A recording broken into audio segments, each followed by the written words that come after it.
السلام عليكم ورحمة الله وبركاته.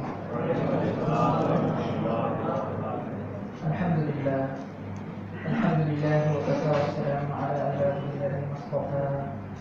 أما بعد فأعوذ بالله من الشيطان الرجيم. بسم الله الرحمن الرحيم.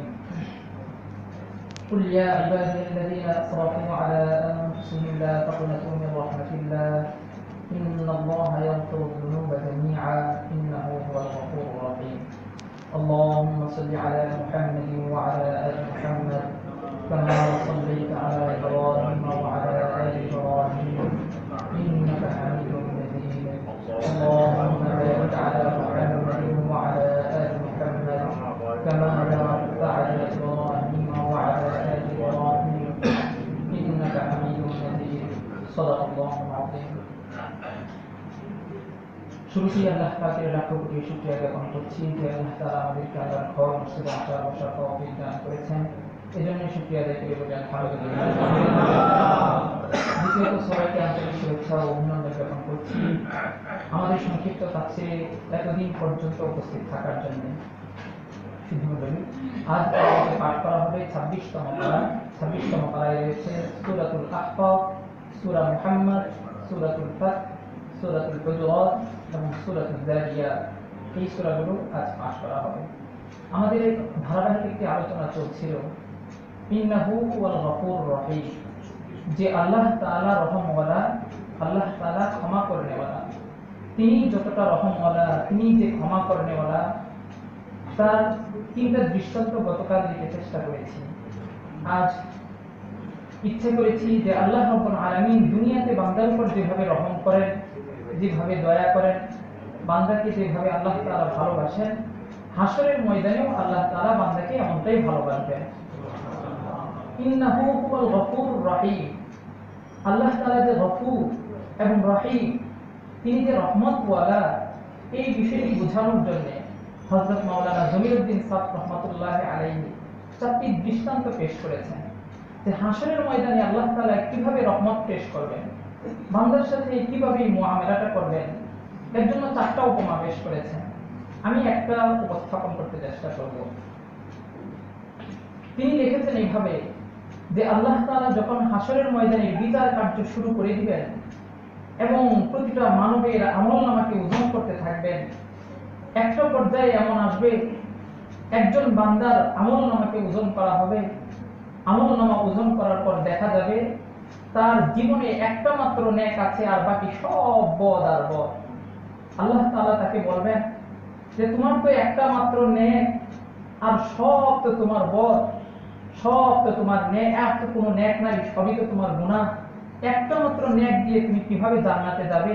তোমার তো জাহান্নামেই যেতে হবে। তবে জাহান্নামে যাবার আগে তোমাকে একটু অবকাশ দিচ্ছি, আমার হাসরের ময়দানটা তুমি একটু ঘুরে আসো। তো এই বান্দা তার একটা মাত্র নেক আর সব বদ আর বদ, এইটা নিয়ে সে হাসরের ময়দানে ঘুরতে থাকবে।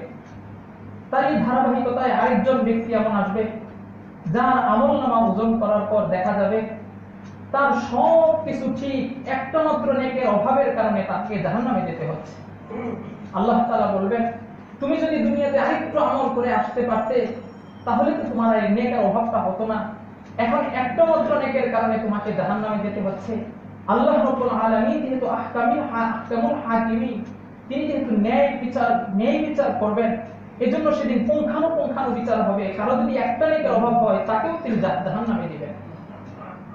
তো ওই ব্যক্তি আল্লাহ তাআলার কাছে বলবে, আয় আল্লাহ, আমার তো একটা নেকের অভাব, তুমি যদি আমাকে একটু সুযোগ দিতে তাহলে হাসরের ময়দানটা আমি একটু ঘুরে দেখে আসতাম।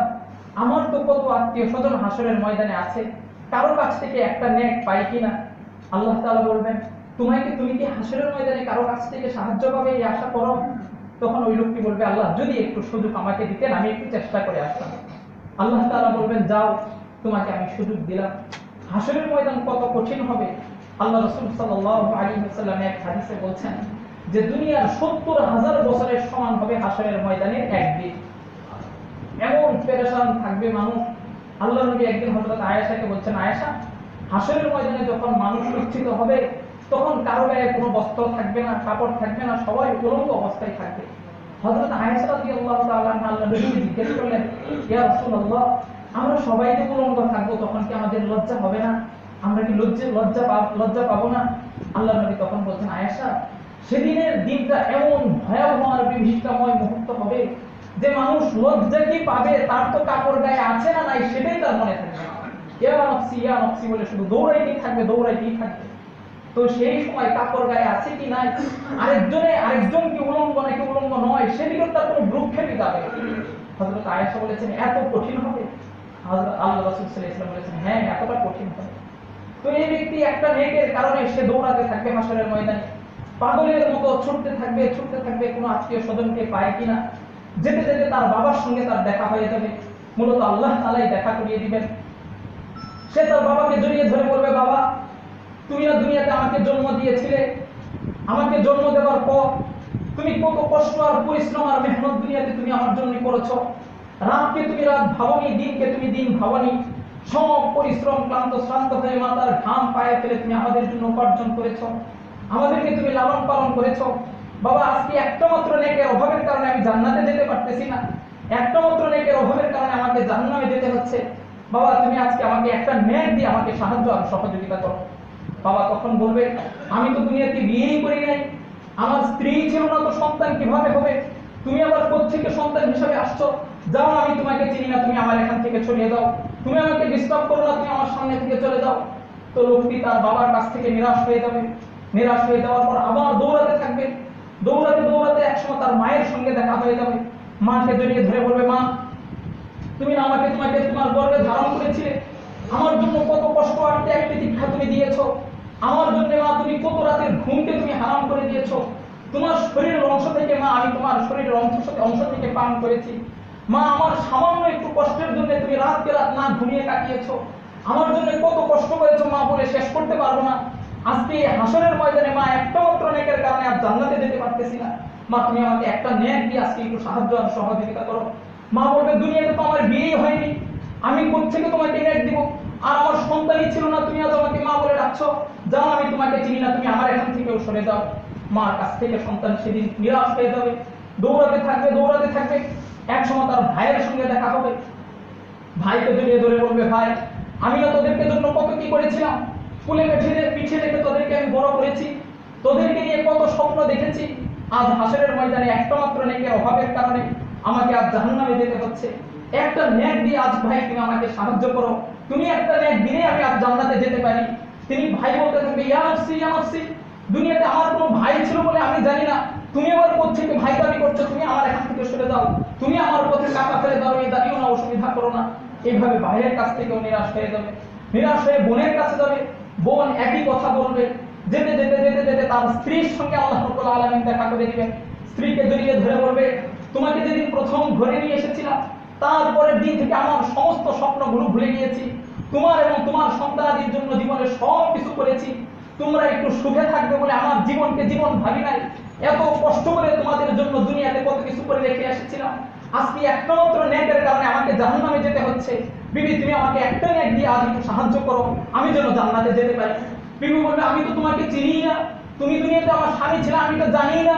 আজ তুমি স্বামী হিসেবে দাবি করতেছো, আমিও তোমাকে চিনি না, তুমি আমার এখান থেকে সরে যাও।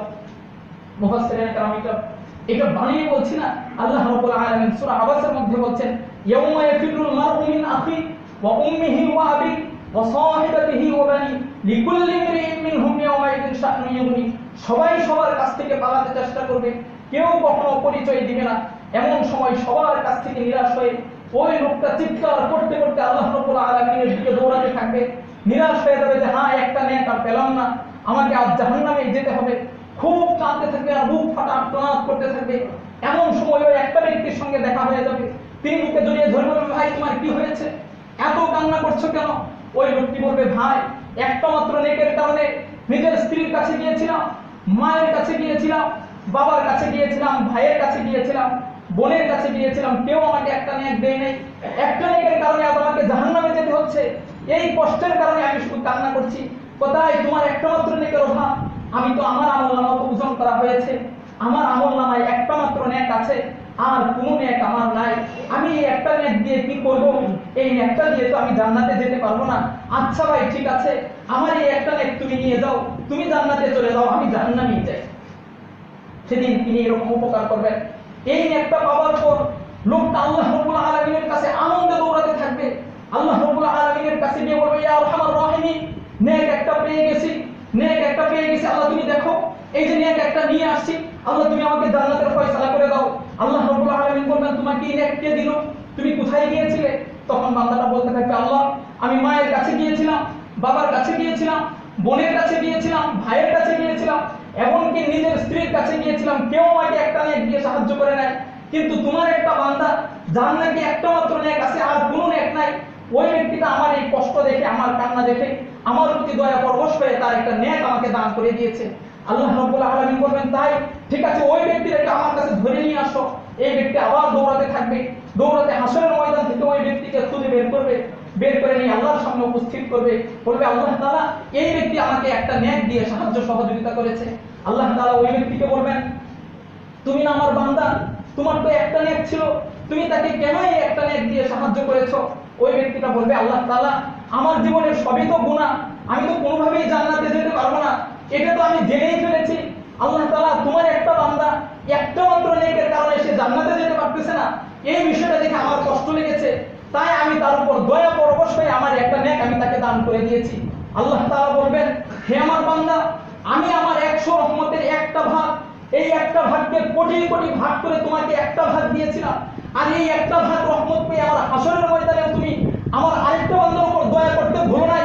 তুমি যদি একটা রহমত পেয়ে আমার বান্দার উপর দয়া করতে পারো, আমি যে মাওলার কাছে 99টা রহমত আছে, আমি কি আমার বান্দার প্রতি দয়া করতে পারি না? আমি আমার ইজ্জত আর বরত্বের কসম খেয়ে বলছি, তোমাদের দুজনকে আমি মাফ করে দিলাম। এরকম করে করে আল্লাহ তাআলা সেদিন হাসরের ময়দানে বান্দাকে মাফ করে দিবেন, এতটা দয়া পরবশ হবেন। তার মানে কতটা আল্লাহ রাব্বুল আলামিন আমাদেরকে ভালোবাসেন, এতটা ভালোবাসেন, তিনি আমাদেরকে এত দয়া আর মায়া করে আমাদেরকে বানিয়েছেন। আমাদেরকে আল্লাহ রাব্বুল আলামিনকে ভালোবাসা উচিত নয়? অবশ্যই আমাদের ভালোবাসা উচিত। আল্লাহর সাথে তো আমাদের ভালোবাসার সম্পর্কই হবে। আসুন আমরা আল্লাহ তাআলার সঙ্গে ভালোবাসার সম্পর্ক তৈরি করি। কিভাবে ভালোবাসার সম্পর্ক তৈরি করব, আগামীকালকে তার একটা দৃষ্টান্ত পেশ করব। হযরত ইব্রাহিম আলাইহিস সালাতু ওয়াস সালাম আল্লাহ তাআলাকে কেমন ভালোবাসতেন। আল্লাহ তাআলা আমাদের আমল ও বুঝার তৌফিক দান করুন।